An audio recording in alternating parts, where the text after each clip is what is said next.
Hello बच्चों, let's see the question. The question says examine whether the following statements are true और false.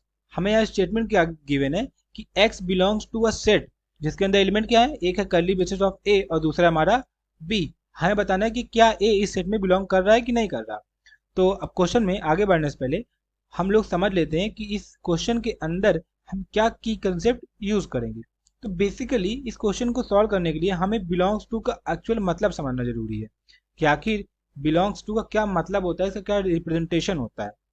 Let's say हमें एक example दिया है, two belongs to a set जिसके अंदर एलिमेंट हमारे 1 2 3 और 4।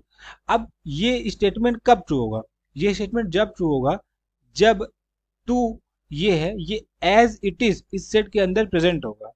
अगर देखें यहाँ पे तो हमारे सेट के अंदर two as it is present है। अगर यहीं पे स्टेटमेंट थोड़ा सा बदल दिया जाता, यहाँ पे हो जाता हमारा 1, यहाँ पे कर्ली ब्रेसेस ऑफ 2 हो जाता और 3 और 4, तब कहते ये बिलोंग कर रहा है टू। तो ये स्टेटमेंट गलत होता है। क्यों? क्योंकि बिलोंग्स टू का मतलब यही होता है कि वो एज इट इज उस सेट के अंदर प्रेजेंट हो। एज इट इज मतलब वहाँ कोई चेंज नहीं होना चाहिए। अगर हम सेकेंड वाले जो हमने यहाँ पे लिखा एक्सप्रेशन इसमें देखें तो यहाँ पे अंदर ब्रेसेस लग गए हैं जो कि एक अलग मतलब हो जाएगा। अब अगर देखिए सेट के अंदर एक एलिमेंट है, ब्रेसेस के अंदर टू, ना कि टू एक एलिमेंट।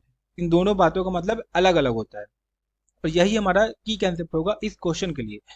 तो इस क्वेश्चन के अंदर हमें क्या स्टेटमेंट गिवन है, हम पहले वो लिखते हैं। क्वेश्चन के अंदर हमको स्टेटमेंट क्या गिवन है, ए बिलोंग्स टू, और सेट क्या गिवन है, सेट के अंदर एलिमेंट हमारा ए और बी। तो अगर इस सेट के हम लोग एलिमेंट लिखें तो एलिमेंट क्या आएंगे इस सेट के, एक आएगा हमारा ब्रेसेस के अंदर ए और दूसरा आएगा हमारा बी। तो अगर देखा जाए तो इसके एलिमेंट कौन कौन से, एक है ब्रेसेस ऑफ ए और एक है बी, जो कि बेसिकली इनमें से कोई भी एलिमेंट ए नहीं है। इसका मतलब हमारा जो ए है वो इस सेट के अंदर नहीं प्रेजेंट है।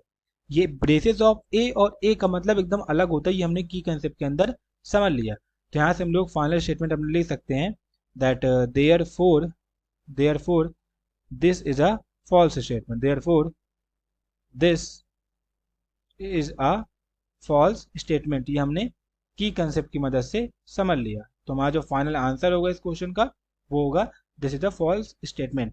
आई hope you have understood everything very well. Thank you and all the best.